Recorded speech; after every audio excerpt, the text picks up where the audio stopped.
a petite girl, was only 18 to 19 years old, and it happened a long time ago. I worked at a JR food store in Kentucky, where there were a couple of incidents that happened to me in the short time I worked there. I have several other stories, but those are for another time. The store was somewhat isolated, and I was left all alone for most of my shifts, as my manager, who happened to be married, and another employee that happened to be my manager's best friend, would both leave to meet with their boyfriends. Some of my duties consisted of sweeping the parking lot and measuring the gas after closing at midnight, and I hated doing this by myself. There weren't any other businesses open anywhere close to me, and this was back around 1984, so of course there were no cell phones. I was very naive at the time, when one night I received a phone call from a man asking if we had any Playboy magazines. I informed him that we did, along with a few others. He asked me who the centerfold in the Playboy was, and the phone I was using was a cordless one, so I politely told him to wait just a minute. I looked in the magazine and told him the name of the model.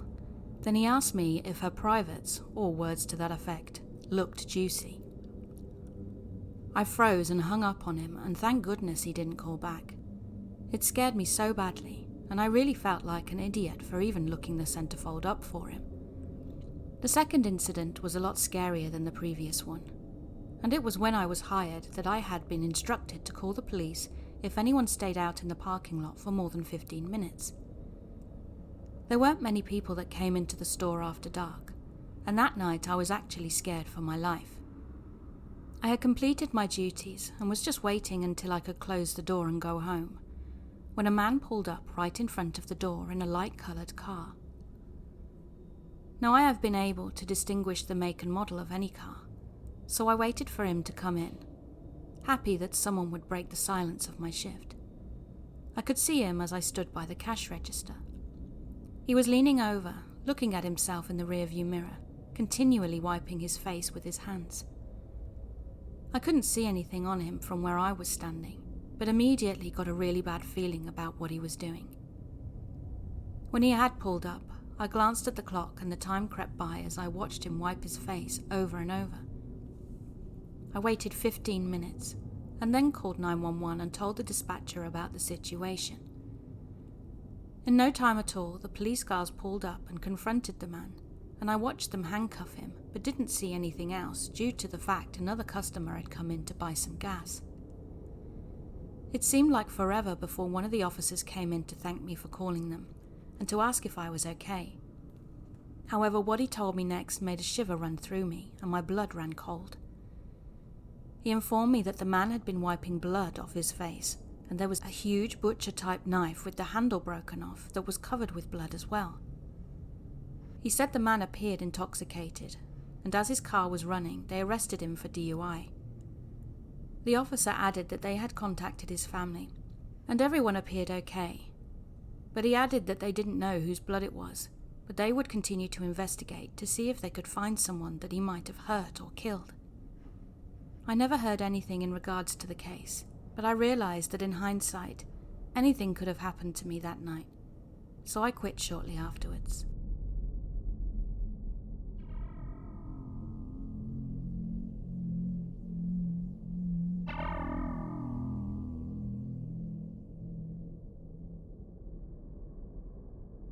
I live in Mexico City, but for this story I was in Brazil, Vinhedo. The reason we were there was because my father used to work for an international delivery service and often had to leave the country. In this situation, we had to leave to go to Vinhedo, but he was to stay there for 3 years. So my parents decided on all of us moving there for that time, mainly because my mother is Brazilian and they wanted us to get in touch with our Brazilian roots. My first encounter with the strange man was in November, a few months after we'd moved. My mum was driving my sister and I to school in the small town where we lived. There was around 1,000 people living in this area, but despite that, I remember clearly that day having some of the worst traffic ever. It was at that moment that my sister, who must have been around 13 years old, noticed a man dressed as Santa Claus near a pharmacy. My mum and I also looked at the man, but didn't think there was anything wrong with him. It was mid-November. Christmas sales were starting and there were some people dressed as Santa Claus that we had noticed in stores. But after a few minutes of waiting for a red light that never seemed to turn green, my sister and I noticed that the man wasn't walking or entering a store. He was staring at the cars. I don't remember anything after that. The second time we saw that strange man was in February, around a week after my birthday. My mum had picked us up from school, and we were going up the hill towards our house. That's when I noticed the man. But now I was very confused as it was February, and he still had the Santa Claus suit on. I remember his face clearly, because he was staring at our car, and even though we started driving away, he still kept his eyes on us. It was then that I started having nightmares. I slept in my sister's room, even though I had my own bedroom at the time, as I was so scared. My house was inside a condominium on the side of a hill. There were only 3 streets back to back, and on the last street there was a fence with the forest expanding from the top of the last street all the way to the bottom of the hill. My house was at the bottom of the street, overlooking the forest, and worst of all, it was facing a door on the fence that opened up to that forest. I'd had these nightmares that a killer would exit the woods, see our house, break in and end up murdering everyone inside whilst making me watch. I think these nightmares influenced my thoughts when I saw the strange man for the third and final time. It must have been around July or August, because I remember we were on summer vacation, and it was night time, and my family and I were having dinner and playing board games. Suddenly we heard a frantic knock at our door. My dad stood up and went to the door, opened it up, and saw our neighbour who looked really scared. She was with her son Pedro, and asked if we could take him for a few minutes. My parents of course agreed, and my dad decided to accompany her to her house to help with whatever was going on. I sat with Pedro, pressuring him for details, and he said that his mom had picked him up from a friend's house, and once home and before opening the front door, she saw an open window along with hearing footsteps coming from inside the house. Her husband had been at home whilst she was out, but he was a firefighter, so had been called out, meaning he was now not at home. That's what he told his wife when she called him, so she called security and brought her son to us. Pedro then decided to share a story with me, which I'm sure was fake, as his objective was to scare me, and it worked. He said that a few years back, an escaped prisoner had gone to the woods in front of the condominium and managed to break the lock on the gate. Then he broke in the house we were currently occupying and murdered an entire family.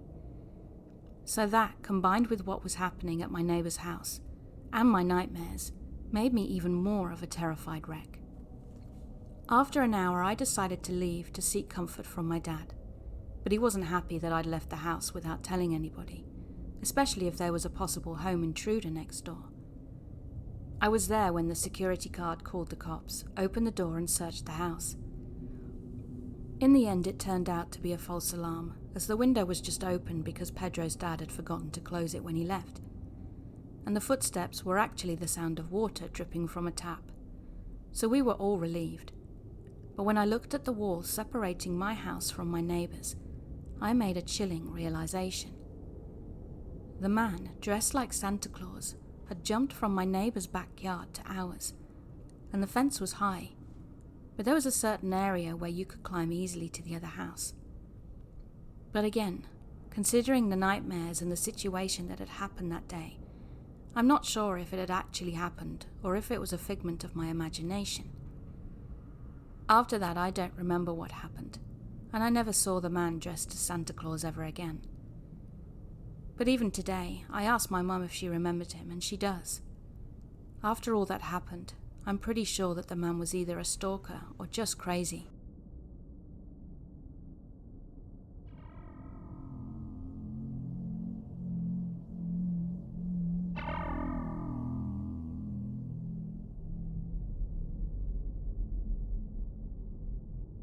I am a student of medicine at the University of Utah.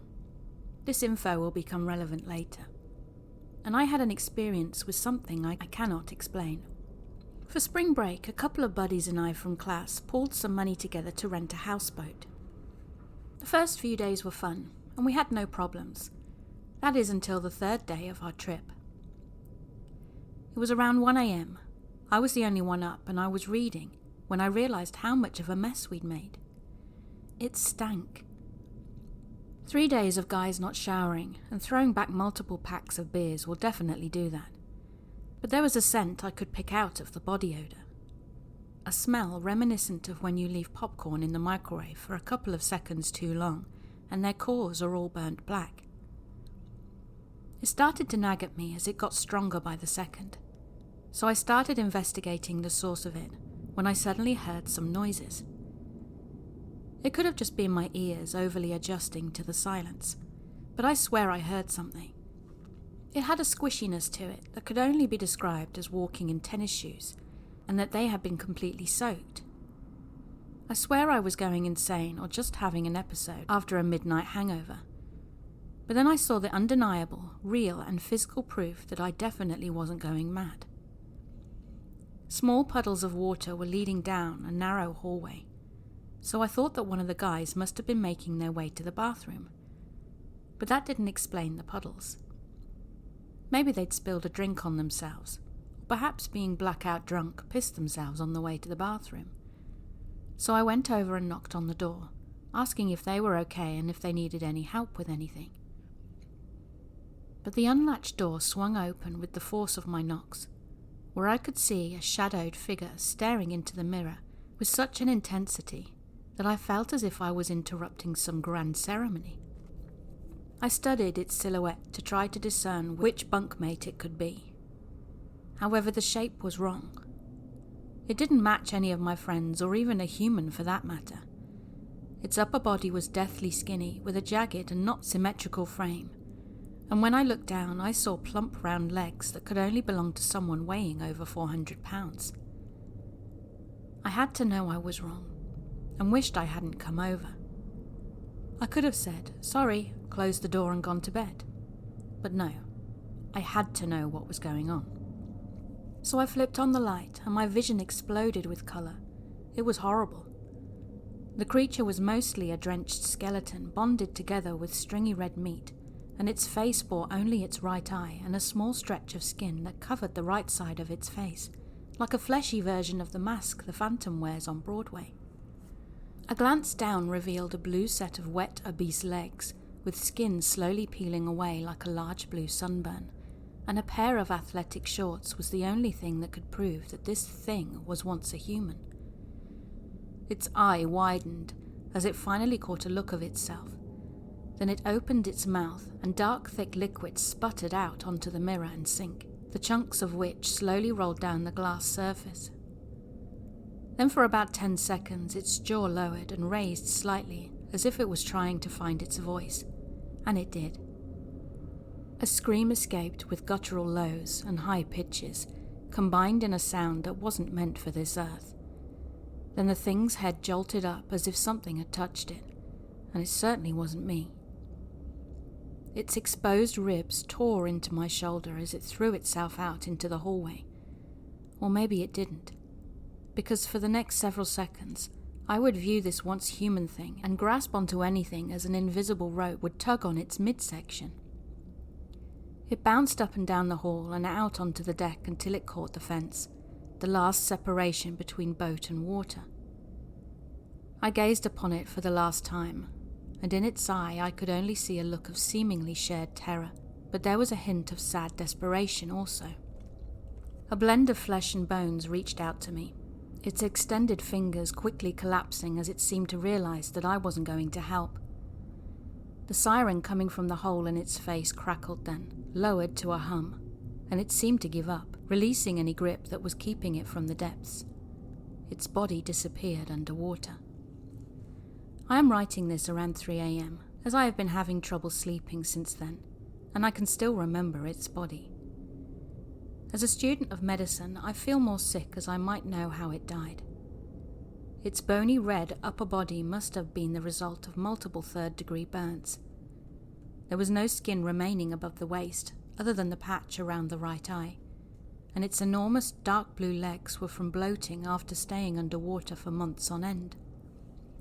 The puffy limbs had absorbed so much water the flakes of skin were shown to be ripping off. This body would have to die in a specific fashion to have the top half be burnt and stay dry while the bottom half decayed under water. That roar has left my ears ringing. That hoarse sound could only come from half-cooked vocal cords. However, the worst part was not the gore, but the look it gave me. I feel like I should have tried something, but deep down I was never going to. I was frozen in my own fear. Restless, I would search for anything that would give me closure, and there in an article I found it. 20-year-old USU student Barry Miller, assumed dead, trapped in sunken houseboat that caught fire. I was shocked to find this only happened a few months ago. The half-burnt, half-bloated body had a name. Barry. Burnt Barry.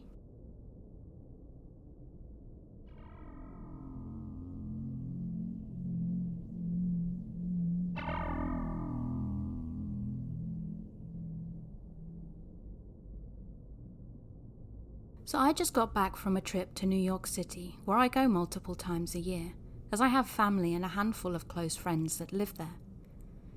I've been meaning to post this since it happened a couple of nights ago, but I wanted to make sure I had the time to sit down and regather all the details correctly.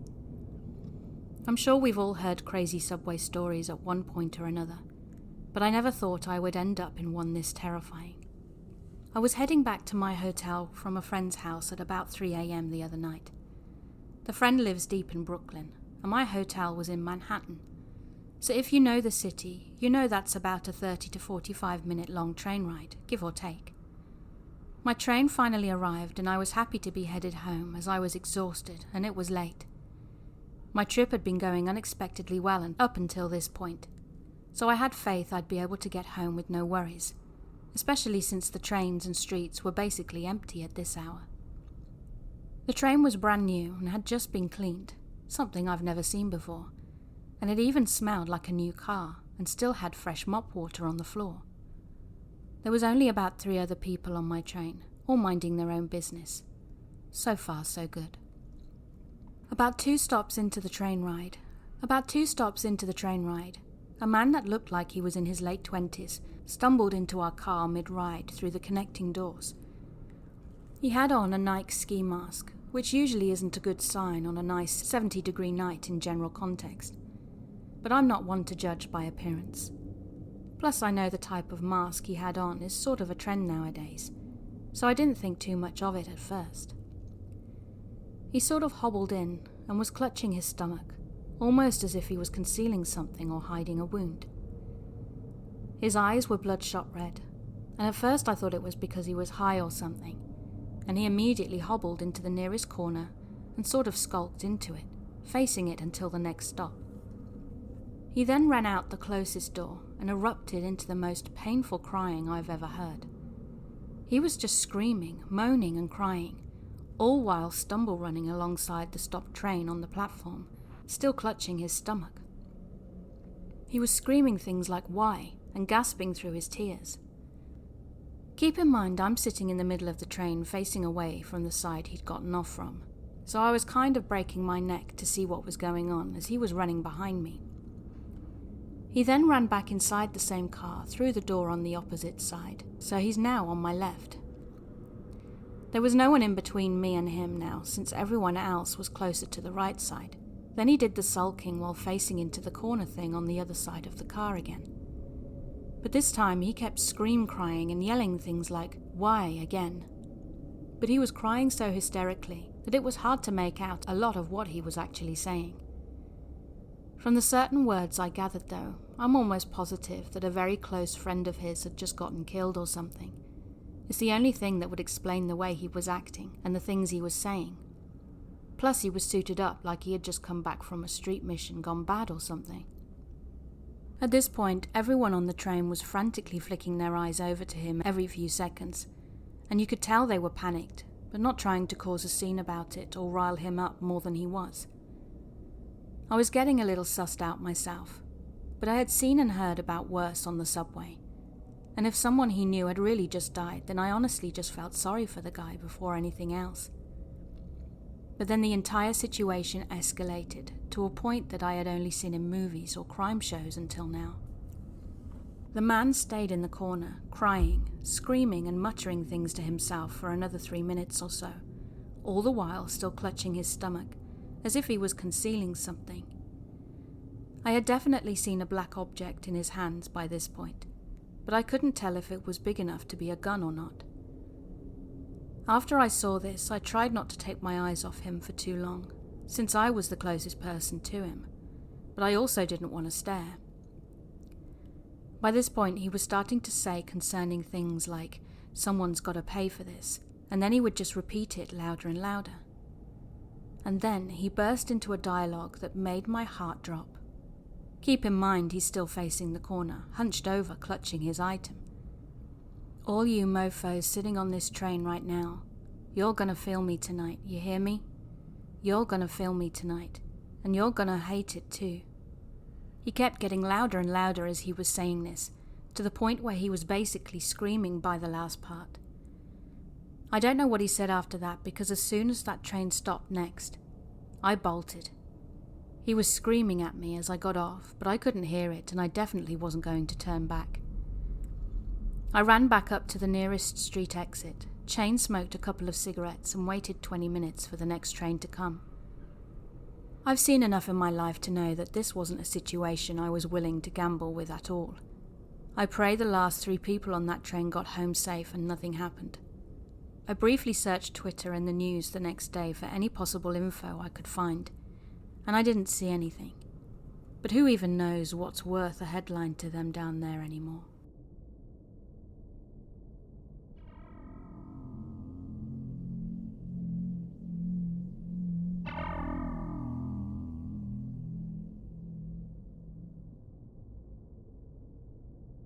My name is Josh, and I'm a 16-year-old male. Back in 2011, in a big flood that swept the town of Gympie, Australia, we were trapped on the southern side, and because the place is all hills surrounding a river, it almost turned the town into a set of islands. Our dad worked first in, first out, and was gone at the time, and my older brother, who was 18, had about 4 to 5 of his mates staying over, and the flood water had come right up to our backyard that was usually grazing paddocks. Home suddenly evolved into a lakeside party house, and it was gross. We had a tinny and a couple of canoes, so we decided to make the most of the town shutting down, and did beer runs and becoming a little ferry service, bringing friends and family and friends of friends back and forth and whatnot. Half the town was submerged, and the main street was completely underwater. It was honestly like a holiday. A mud-smelling holiday, but everything had shut down and we had an unknown amount of time before things would return back to normal. The town was abuzz with people driving around their little sections, seeing where the floodwater levels were at now. It was a sight to see. The cleanups are always gross and are devastating for some townsfolk whose homes and businesses were damaged, but we were young with no responsibilities and no assets lost, so it was awesome for us. One night, about 4 to 5 days into the flood, 2 of my brother's mates and I took the canoe across the new lake near Pengully's Bridge, which was meters under, and there was this weird patch of water that had been bubbling for days. It was around a fossicking field, and the town is littered with thousands of abandoned mine shafts, so we speculated it was one of those, or a sewerage line, or a gas vent. But whatever it was, the whole time it was flooded, and the water never stopped its strange bubbling motion. It was very suspicious. We don't know if that patch of water had anything to do with what we experienced, and it could be completely irrelevant. But I wanted to add it in because we were close to that part of the water. Now this isn't just like going through a normal lake.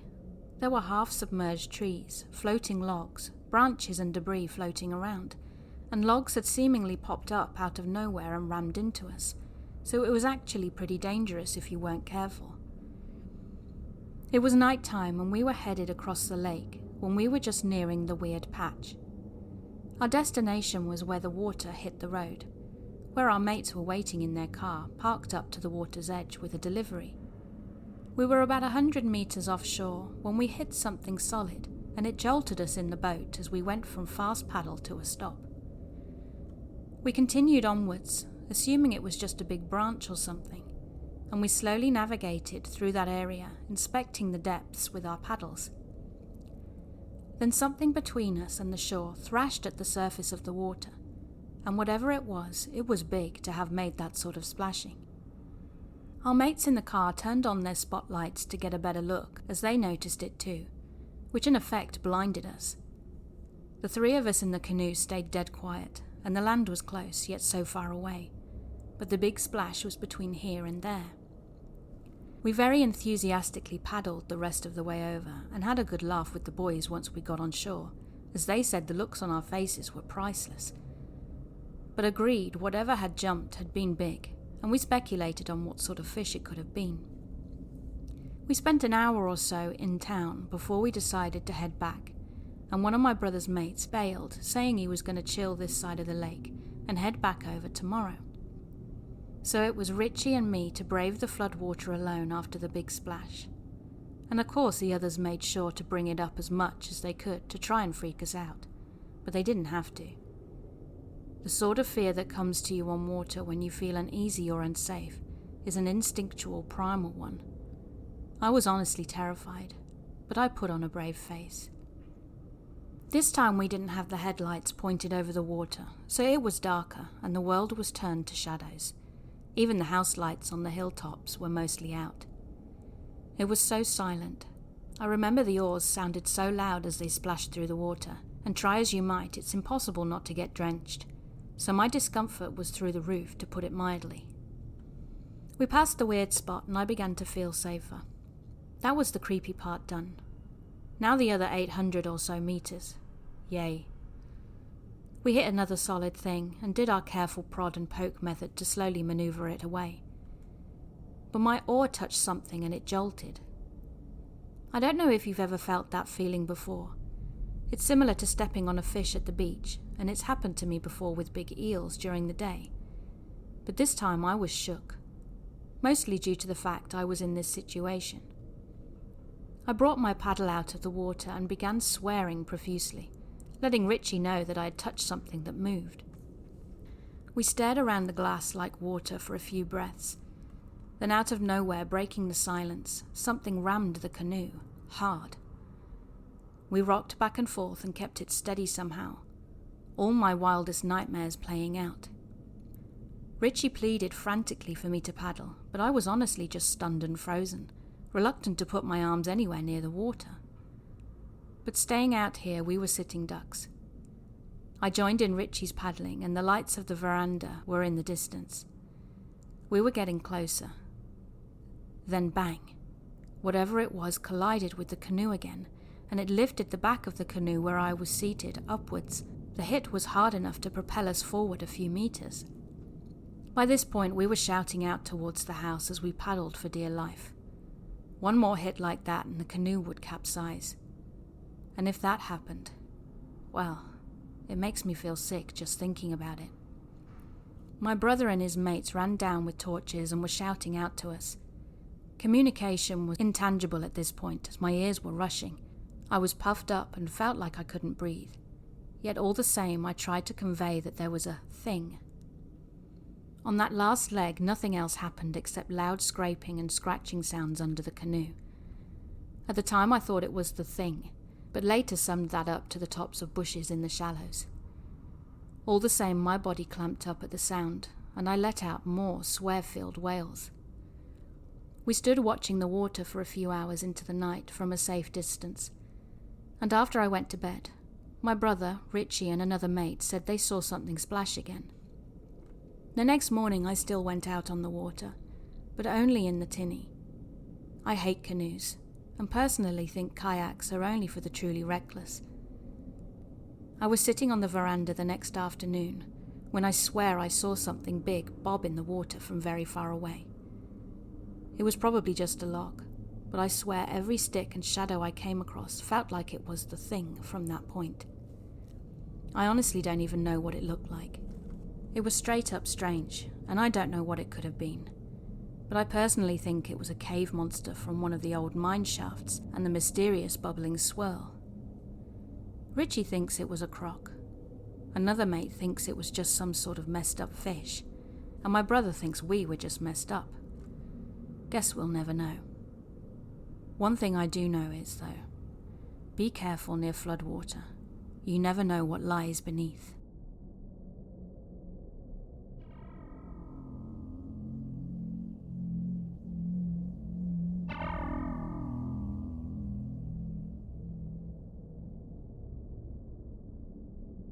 I'm a 36-year-old female and I live in Sweden. I have worked in mental health care for the last 18 years, mainly with people with psychotic illnesses like schizophrenia. I was working at a group home for 9 years and were very close with my co-workers there, especially 2 females. The last few years I worked there, another female started working there. Let's call her M, and the 4 of us grew very close. She was very timid and shy, friendly, and we got along well. She was, however, often on long-term sick leave because of her own mental health issues, so we didn't meet much at work. But she always showed up at our after-work dinners, so we continued to stay in touch, even when she wasn't well enough to work full-time. She told us that she had a history of schizophrenia herself, just like the patients we were treating, but that she was medicated and hadn't had any psychotic episodes for years. Since I have an education in psychiatry and a long experience with schizophrenia, I have no judgment towards people suffering from the illness, and it didn't bother me being friends with someone who had a diagnosis like that. And even after what I will tell you, I still feel the same way.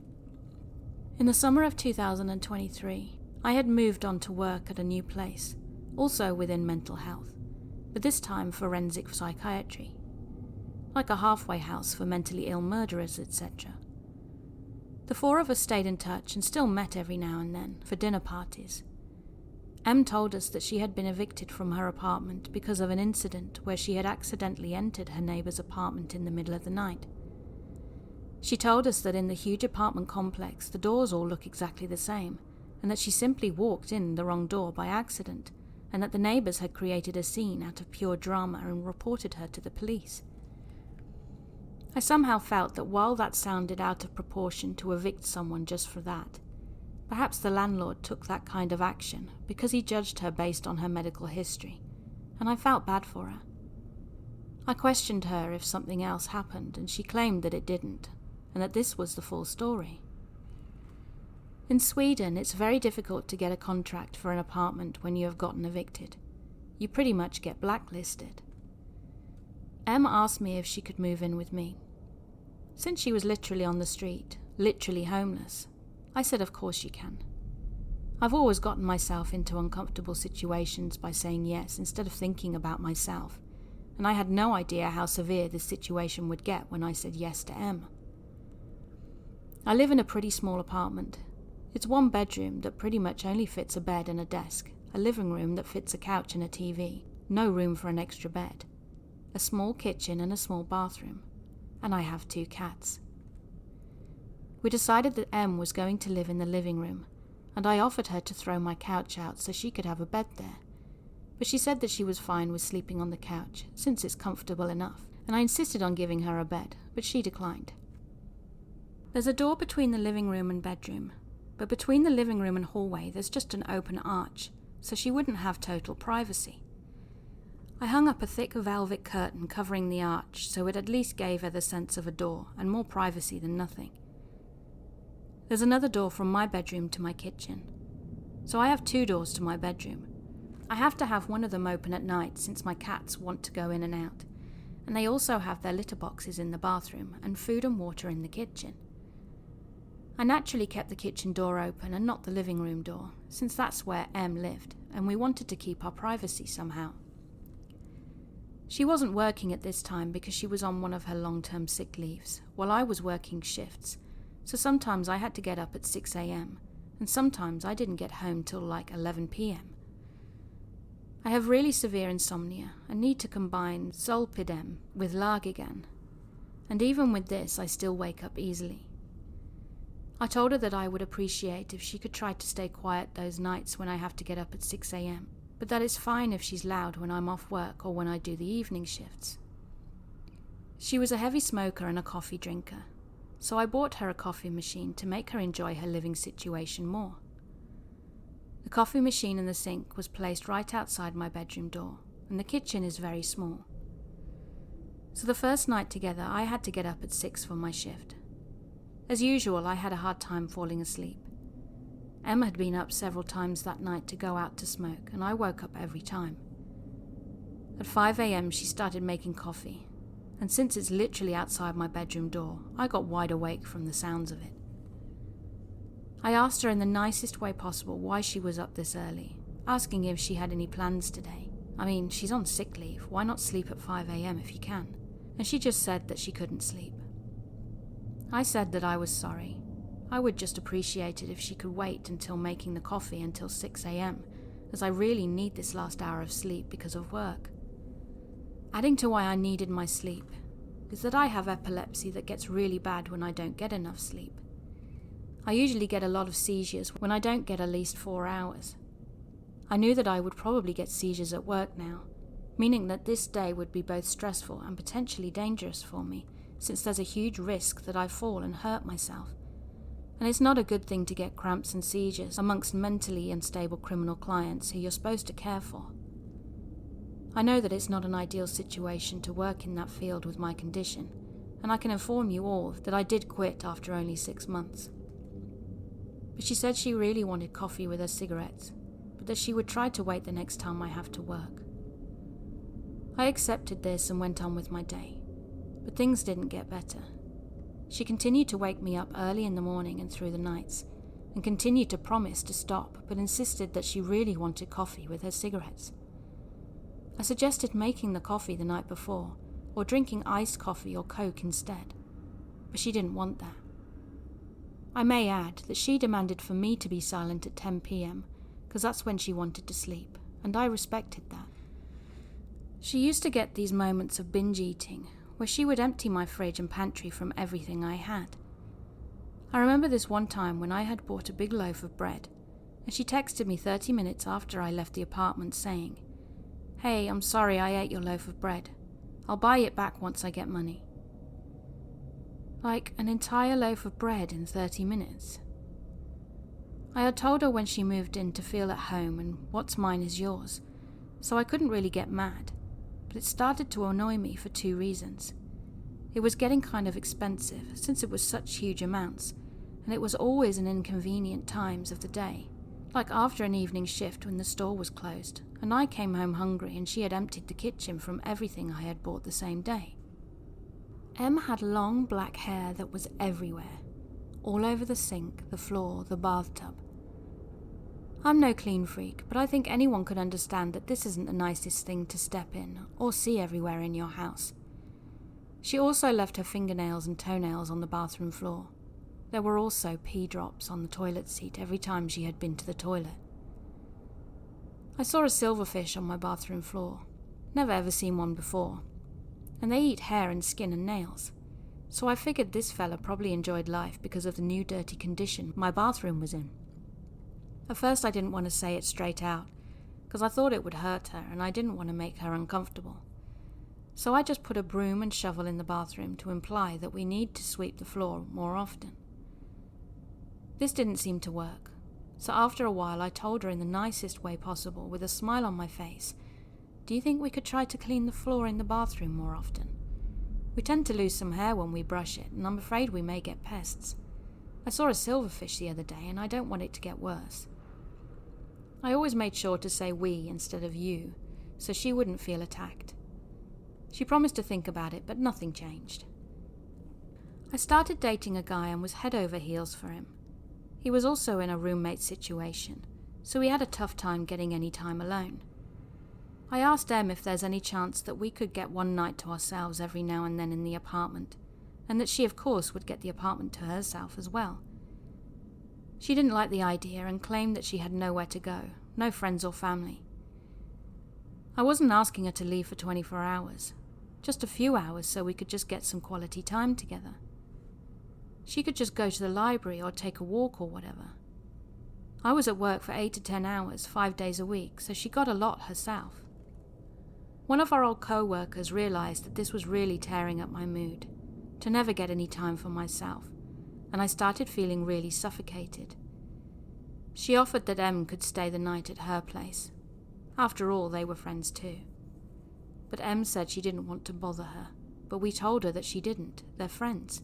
She's more than welcome, and I really just want one night to myself and my guy.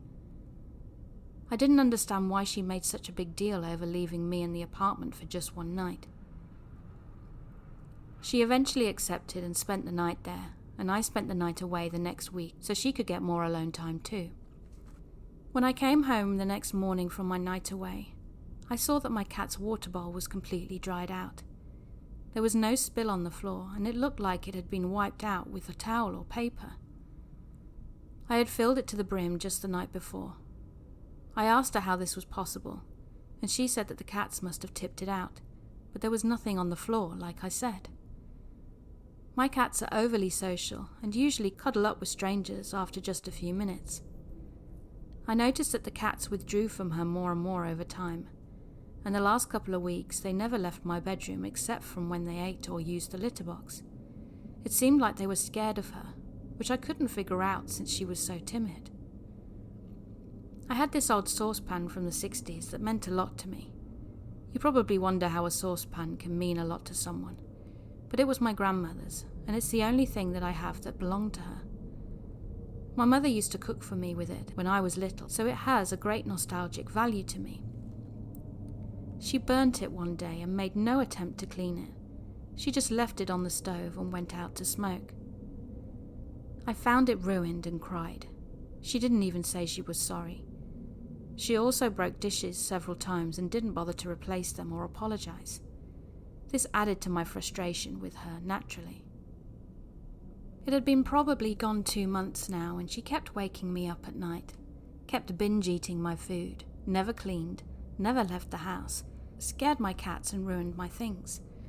I also realized she'd stolen my prescribed sleeping pills, lots of them as well, and I only get one per night, not more or less, and as you already know, I really need them.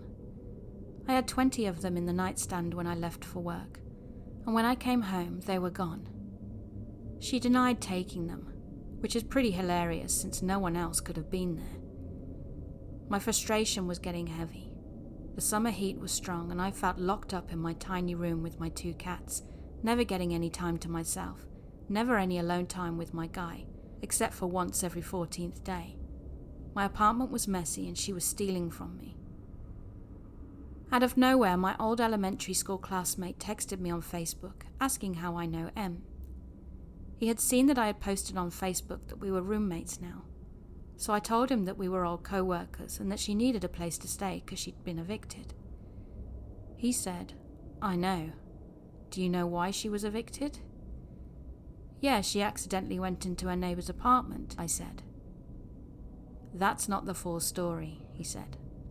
"She broke in and snuck up to their sleeping baby with a knife in her hand, but luckily the father woke up and wrestled her down and managed to save the baby." I felt so sick to my stomach. Could this be true? It would certainly explain why she was evicted, but it just sounded so horrible, as she is so timid and such a nice girl. I had so many questions. But my friend had the full police report. Apparently the couple that Em had broken into was his ex-girlfriend and her family. It seemed that Em had a psychosis during the break-in, but those parts weren't public.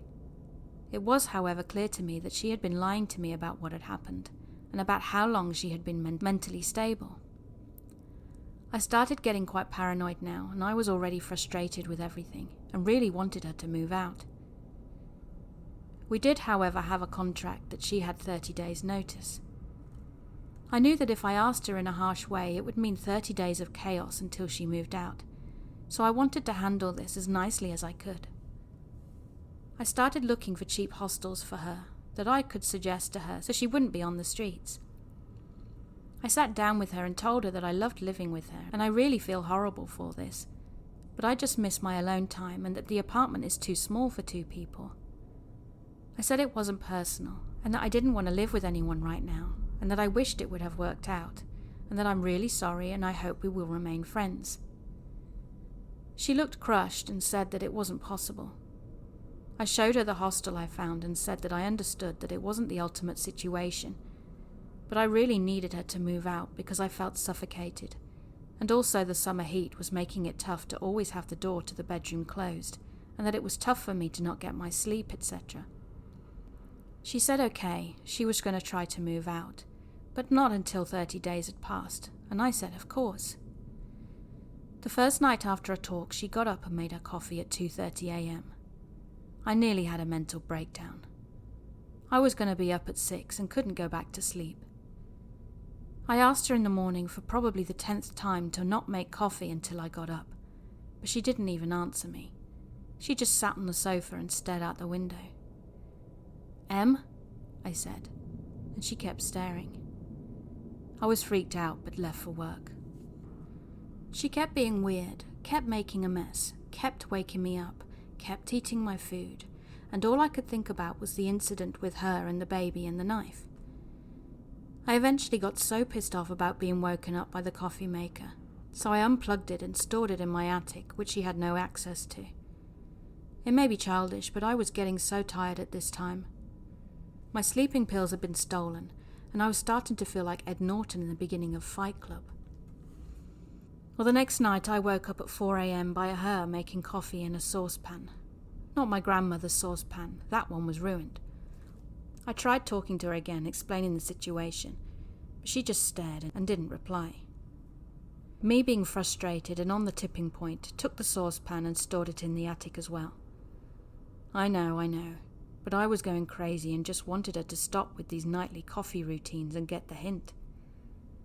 The third night I had the guy I was dating sleeping at our place, because I was getting really paranoid now over her weird behaviour. I woke up from my very light snooze by him poking me. He whispered, "Look." In the doorway, Em was just standing silently staring at us. This was like a scene from a horror movie with her long black hair over her face. I kid you not.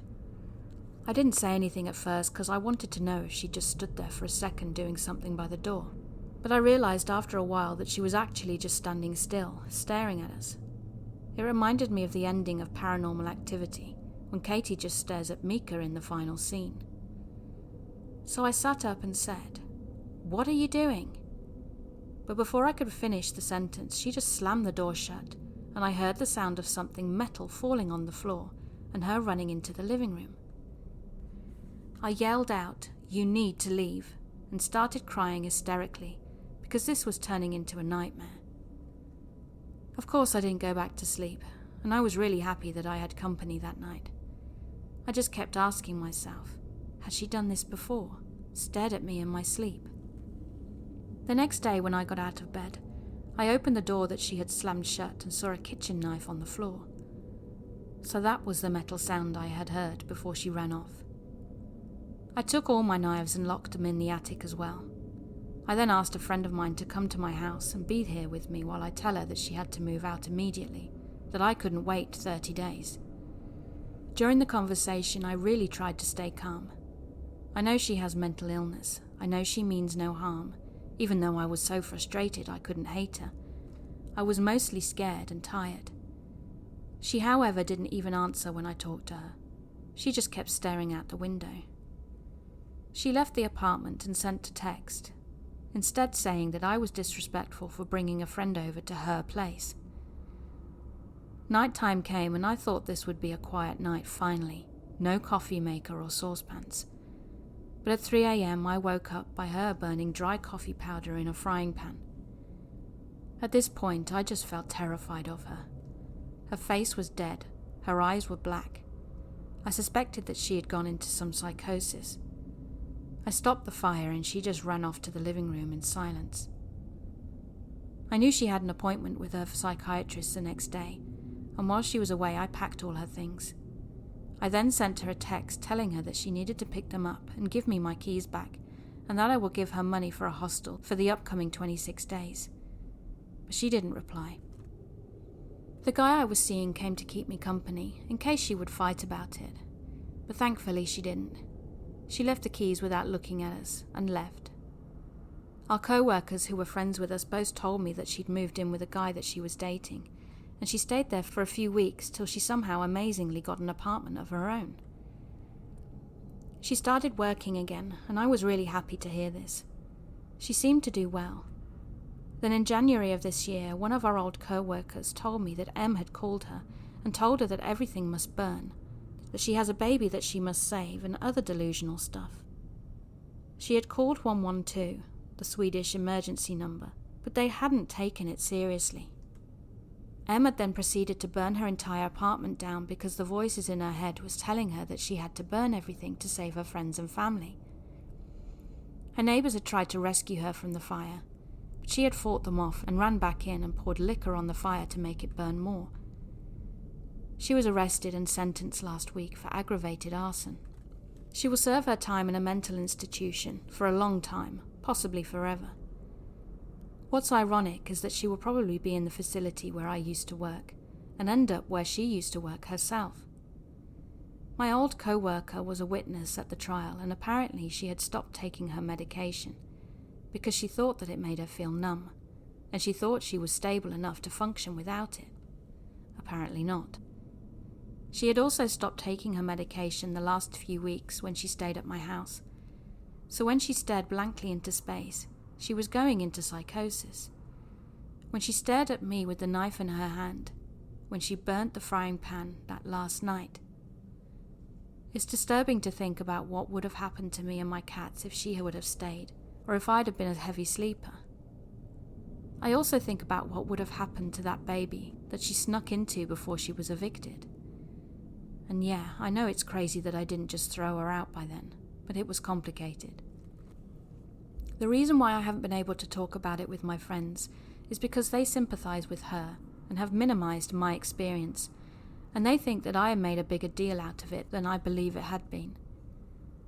I sort of understand it since they have never seen that darkness in her eyes that I'd seen those last couple of days. Looking back, there were several times when I was going to work early in the morning that she occupied the bathroom by taking long baths. I patiently tried to wait until last minute before knocking and asking her if she could get up and get back in after I had gotten ready and left for work. Just another thing that added to my frustration. I fell really ill one time when she was staying there. I didn't know at the time what it was, but I woke up early in the morning one day feeling very nauseated. On my way to the bathroom, I literally soiled myself and threw up at the same time. It took like 10 seconds to get to the bathroom, so you can imagine how bad it was when I didn't even make it. I had a really high fever and kept throwing up and shitting myself all morning, and anyone who has been this ill would understand that you want the bathroom to yourself. Actually, I think it's pretty understandable that you'd want to be completely alone when you're this ill. My head was spinning and I was nearly hallucinating from the high fevers. Anyway, working in healthcare, I also have a natural instinct of not wanting to spread infections, so my first thought was that besides wanting to be alone, I didn't want to risk giving whatever this was to Em. So I begged her the moment I noticed I was ill to please leave for her own sake. I could barely speak because it made me throw up that easily. Our friend in common had asked her to water her plants that week, so she had the keys to her place and could have been alone there. Em refused to leave, and I swear if I had the energy to slip out of the window and fall to my death, I would have, but I couldn't. I was half sitting, half flailing on the toilet with a bucket in my lap, my head sort of resting in the bucket of puke, because I couldn't hold it up for the high fever. And I just begged through whispers for her to leave so she wouldn't be ill too. I told her, "What if you get sick soon too? We can't share the toilet. I will be here all day. You should go to her place before it's too late, please." Eventually she left, pissed at me. It turned out I had a severe case of food poisoning, and I was well again after 2 days. But my God, the fact that she refused to leave is something I felt I had to add to the story, because it made me so angry. I also went through our conversations, and saw me asking her how long the door had been closed. That reminded me that she used to shut my cats inside my bedroom while I was away at work or whatever, so they couldn't eat, drink, or use the litter boxes.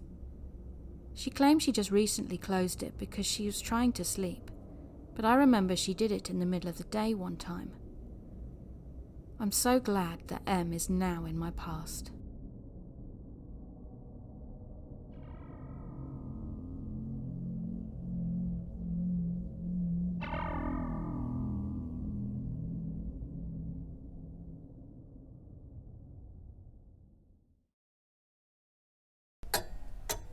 Hey guys, I hope you enjoyed the stories in this episode. Please let me know what your views are, and hit that like and subscribe button.